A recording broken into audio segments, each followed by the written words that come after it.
So I have read this week an article. It was published by Wicca Warsawa from Port Poland, and it's a page on Facebook, and it was accompanied with a wonderful picture of the shadow of love, also known as the lover's shadow, and it's a painting by Frederick Sandys. It was created in 1867. So I'm going to have a very creative translation of this, because this was the original is in Polish, and of course, I translated this into English, but very loosely. This is what it says. So the article starts like this: What should the relationship between the high priestess or priest and their students look like? Can friendship help, or does it complicate things? What should one be cautious about in this kind of relationships? And then they continue and say, we received this question from one of our readers, and it's worth addressing carefully. Within our line, there exists a so-called no socializing rule, a principle disencouraged members of the coven from maintaining social contact outside of the ritual context. The intention behind this rule is to ensure that everyone within the coven feels equally regarded, that no inner circles or subgroups form, and that members understand their primary bond is to the craft itself, the shared mystery, rather than personal friendships. That's the theory. In practice in Poland, we do inform coven members that this principle exists as part of the tradition. But we don't enforce it rigidly, because the way we run the coven already emphasizes the primacy of the mysteries over the social dynamics between individual members.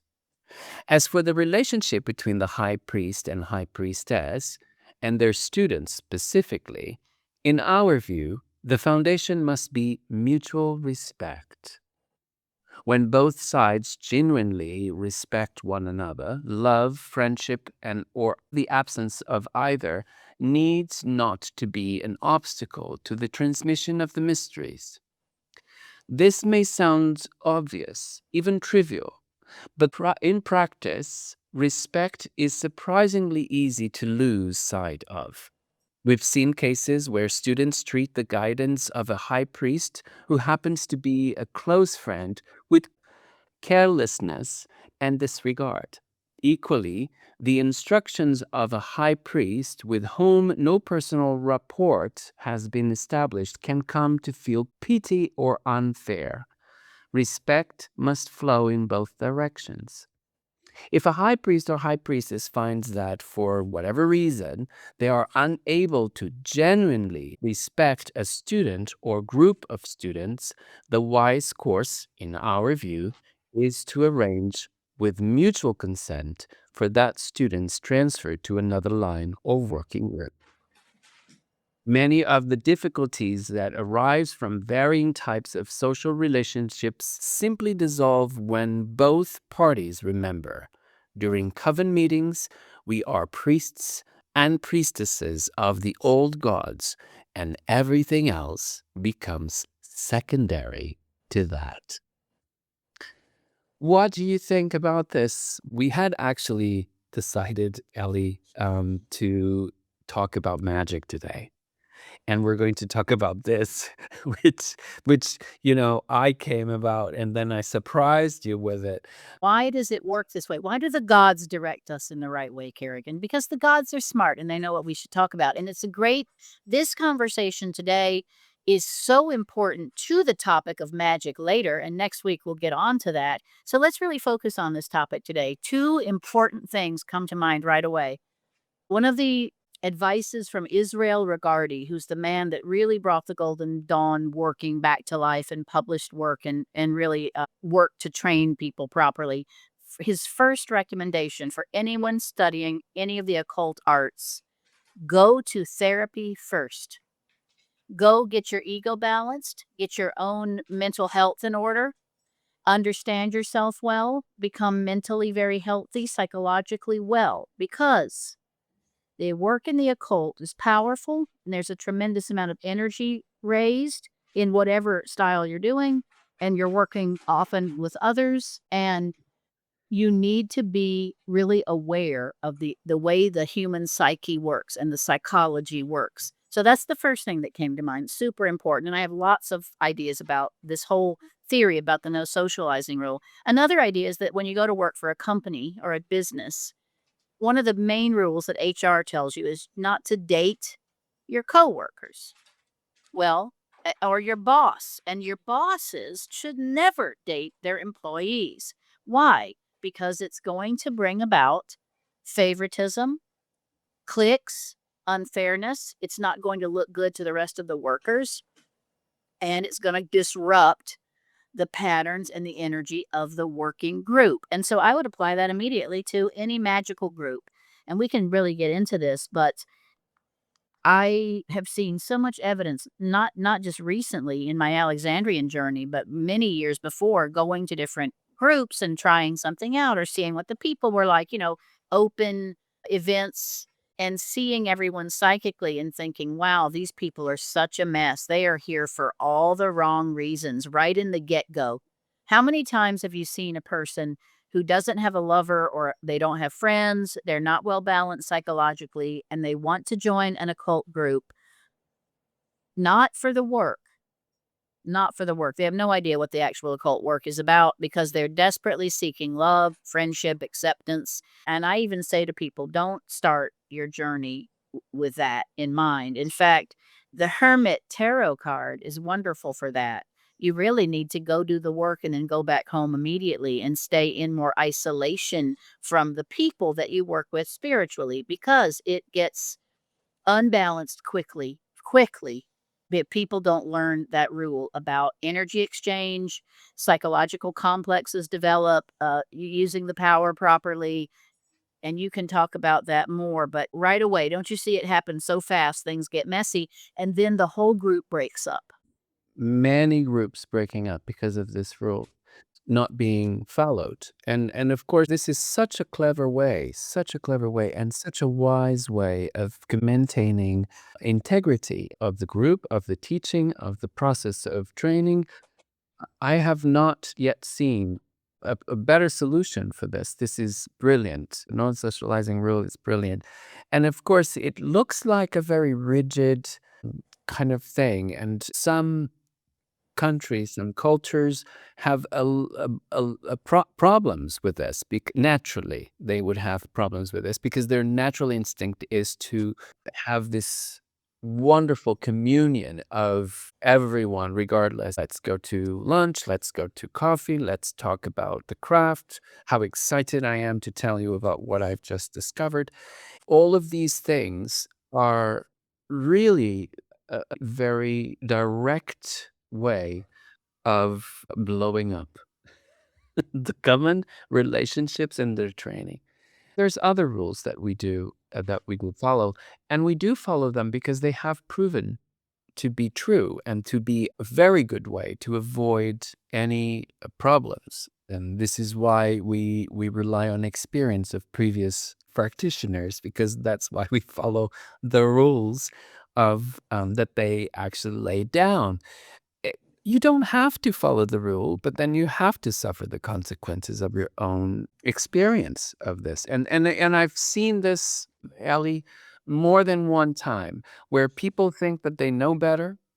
They think that they don't need this because they think that they can actually deal with this particular environment by their own. And then what I see is that they blow up. Everything just implodes in a couple of months, really, of this whole thing happen. And sometimes it takes a little longer because they're very stubborn, and then it will implode. So I think that it is very important for that relationship. This article is brilliant because it calls on to exactly what it's the most important thing. Recognize that our relationship should be directly towards the circle rather than outside of it. Let's go back to last week's discussion where we talked about the polarity between male and female and the raising of power and how we generate power and then how we use power. So that's one way that I think is very difficult to understand if you haven't seen it or learned how to do it properly or been exposed to it, it does generate fondness and a high level of electricity between the working couple, whoever that happens to be at the altar on that particular ritual. High level of electricity and energy. And then that you must be trained to receive power, use the power, pass the power back between the male and the female. And it's always male and female because that's the magnetic polarity that generates this power.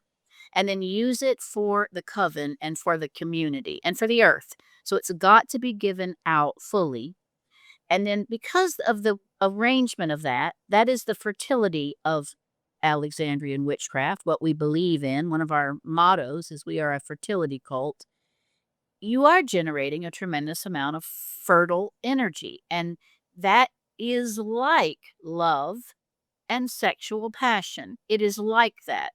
But if it gets blocked or hindered or digested incorrectly, or the priesthood uh, first, second, and thirds aren't trained properly, they will internalize it.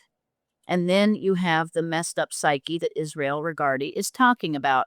The other thing I think we didn't talk about last week, but is also important, is the ego. And you see this a lot too, which is the teacher develops ego, and there does tend to be some fondness of students towards the teacher. And if the teacher is not extraordinarily mature and balanced psychologically and well physically and mentally, and one of the adages I was also taught a long time ago is that you want to have your hearth home in order. You want to have a good career and you make a living. Doesn't mean wealth. It just means you have a stable career and you take care of yourself.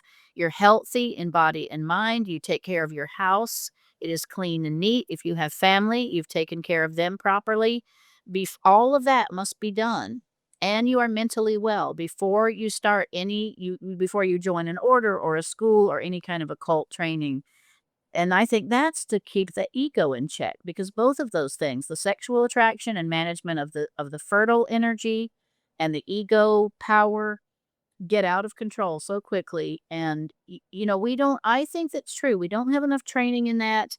If the high priesthood teachers don't know things properly, how can they possibly pass it on? And you can't know everything, so we have to give room that any teacher isn't going to know everything. But I just saw in all the years of seeing different groups and different people, so much in imbalance with those two things: misuse of the sexual energy and misuse of the ego, just caused immediate, like in high school, cliques, friends, somebody's prettier than someone else, someone gets the role more often, people hang out and drink afterwards more and longer. You notice that they're going out to dinner together and, oh, we're just friends. Or we were already friends. So before we joined the order, so we get to stay friends. I think all of that's pretty dangerous. In the working, you have a tremendous love for your compatriots. You do, because without them, you can't do the group working, and there's a deep love that occurs at the moment. But then I think it's nice. You pull away, you give that love to the working, you give it to the circle, you give it to the goal. Why are we even witches? What's our purpose? It's not self-aggrandizement. It's to serve the humanity and the earth. I mean, I hope so for people. And then as soon as that's not true and it turns into personal gain for whatever reason, emotional, friendship, love life, attention, because you're lonely and you don't have any friends, you have to develop these other relationships out of your group or coven. It goes south so fast. And I hope we can help people desire to understand those mechanisms in human psyche better, so they don't fall prey to those problems in orders or covens or ritual groups, right? I think that it's all about how the training is received.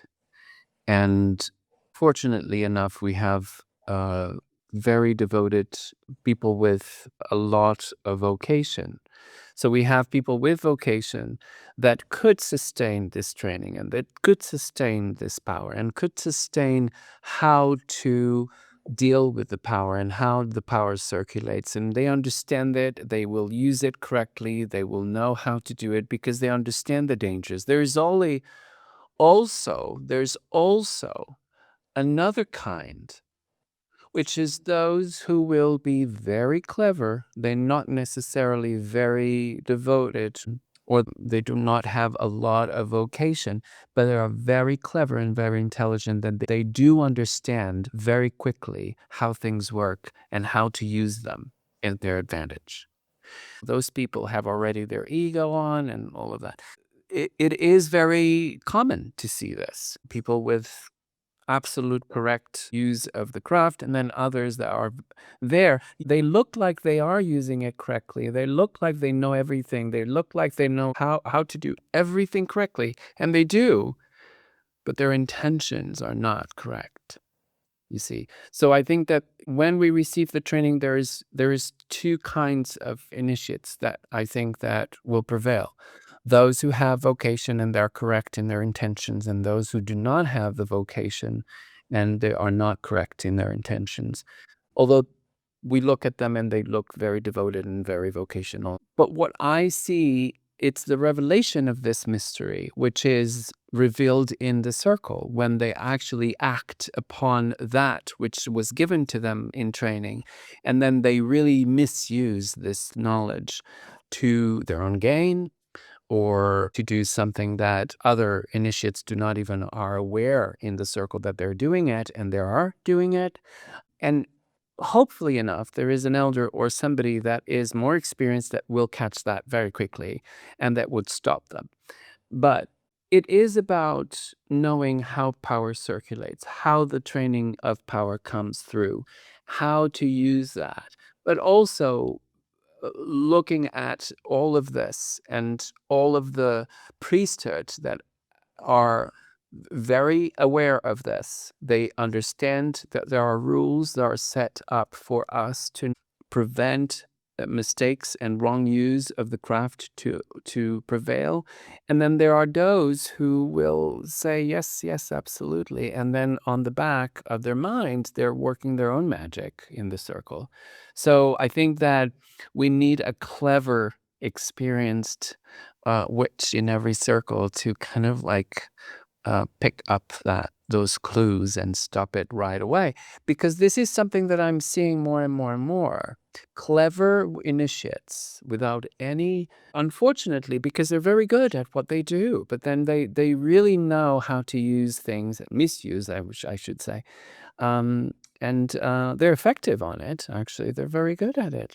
But that's not the aim that we're setting up the work for. So it is about how to receive the training and how to use the training. I love the no socializing rule because it also helps guard the power and the excitement. On ritual day, there's an excitement, you'll know it in your stomach. It begins to build. It's the butterflies, and you're excited about, you can't wait to see what is the working going to look like? What's going to be the outcome? I see my coven mates when I haven't seen them for a while because I don't socialize with them. So there's this power that builds up in your own energy field that's excitement, and it's not watered down because you've partied with these people all week. I think that is a real dilution of that buildup, right? And so then you get to the temple door and you're not to get in, and you come in, and the way I like it in the beginning too, I was trained in the beginning, was we're not talking in the beginning. We go right to work. You go to the taskmaster. We start the cleaning. We start the processes. We're not socializing then either. Our minds are on the work, and our minds are on the power and ourselves. Proper conduct of the self so that you can give the best version of yourself to the working. Then as the temple is comes together and we're in there and we're doing the work, and a tremendous amount of power is raised, and hopefully all of it expressed into the reason, whether it's a magic working, or always you can give it to earth healing. There's never a lack of what we can be giving that power to. And then a bit of time of fellowship. That's so lovely and it's so beautiful. But even still then, not too much talking about the personal life. Talk about the magic, talk about study, talk about the information you need. And then what I liked, clean up and go home. No lingering, no drinking all night, no hanging out. That's the dissolution on the back end. And I think it's sort of disrespectful to what was done in the circle. And those who go to work the next day or can't stay long feel slighted. oh, that some special inner circles are being developed, and I'm not part of that because I don't want to. I'm not doing it socially for the social reasons. I think that's why that rule, and for these reasons, that it helps create and contain a specific space for the power, and therefore it is not diluted on the front end or the back end.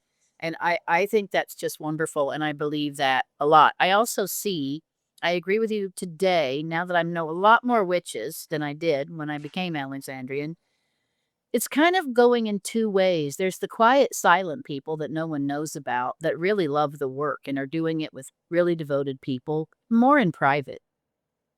And they don't wanna be diluted. They don't wanna put all their stuff online. They just don't want to. It's not really part of craft rules anyway. The first rules were all about privacy, secrecy, and never revealing the other people or where they were or who they were. There was a great respect for extreme privacy. There had to be. It was dangerous in even the 50s, early 50s, 40s, and 30s when Gardner was, it was against the law to practice witchcraft, so you were, or any really magical stuff, you had to hide.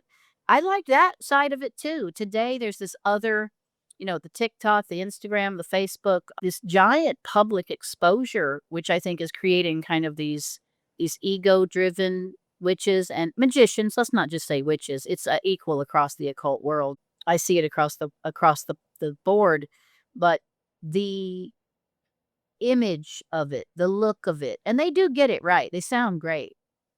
But if you watch them psychically, their own personality is becoming more and more disheveled, and their personal lives are infected with a sort of a disease. And you notice that over time, and you're like, wow, this person's really messy. And I think that's unfortunate, but I think that's part of society where we've really promoted show it all, get it out into the world, be public, tell everybody who everybody is. Let's form these big giant clubs. I think that's ultimately going to backfire, and I think we'll end up having to go back underground. I'm not sure that won't happen sooner than later. We can't deny the era that we're living in. We're living in an era where social media is prime, where the very fast, the very quick, the bombarding, the constant, the insisting, almost the saturation of information has to be done because that's how people are consuming it. This is the demands of the times that we live in right now. And I think witches need to be a little bit more clever than this. And I think that they need to really understanding it. It's not just getting into the kayak and going to the rapids and just kind of like not paddle and just let the thing go. And then you're just going jumping through the waterfall. That's not how it should be done. We need to be very clever about this. I have been in social media since very, very early. I remember that the communication between initiates was a forum. And then I brought in some other platforms to enable communication between initiates. And I've been doing this for quite a while. So I understand how social media works. I understand how the craft can use the social media, how the craft can ride this wave. But we can't ride the wave the same way that the girl that it's doing makeup in TikTok is riding it. We can't riding it the same way that the guy who's doing like travel vlogs in Instagram is doing it, because that's not more advantageous. In my opinion, this is not how it should be done. I think that there should always be, and this is one of the things that I was taught as well, there must always be mystery. Not everything should be revealed. Things could be absolutely used in a clever way so that those who are called to it will understand and will come and they would want to ask questions. So we can be a beacon rather than a flashlight. I don't want to be that person in the airport with those glowing sticks, that they're waving it to airplanes. What I want to be is I want to do this. I want to do this with you. I want to do this, share our honest and very truthful experiences about what we have experienced in the craft. And maybe then when somebody is listening to this, they would say, "What, I really want that. I want to go through what that is. I want to join that." This is what most of the first initiates thought about in the 70s. They saw the documentary with Alex and Maxine, and they just were in awe. It was scandalous because it was actually everybody was naked and in the woods and all of that. People say, "Oh, Alex was very much into the publicity." He was. Absolutely, he was. But he was with a perfect consciousness of why he was doing it. And sometimes what I see is the lack of consciousness because people are doing it without the conscious of what they're doing. I think that we're the wise ones, for goodness sake. We should be using this. Yes, absolutely. TikTok and Instagram and Facebook and all of those platforms. We should be using it, but we should be using it in a way that would preserve the mystery, that would, have that tease really, and to really provoke the reactions of those who are listening and or seeing or watching. This is what I think that it's important. All of this experience, we're living in a very interesting time. This is not the 70s anymore. This is not the 80s. This is not the 90s. It's just something very different. And we need to stop and understand the current. I think that we navigate magic and we can't understand this. I mean, we have to, because we need to perceive that which could help, actually, and could communicate who we are and how we are. It's just a wonderful thing to have, I think. I'm not against anything social media. I am against sometimes the methods. Well, to play devil's advocate, here we are with our podcast. We're online and people are watching and listening.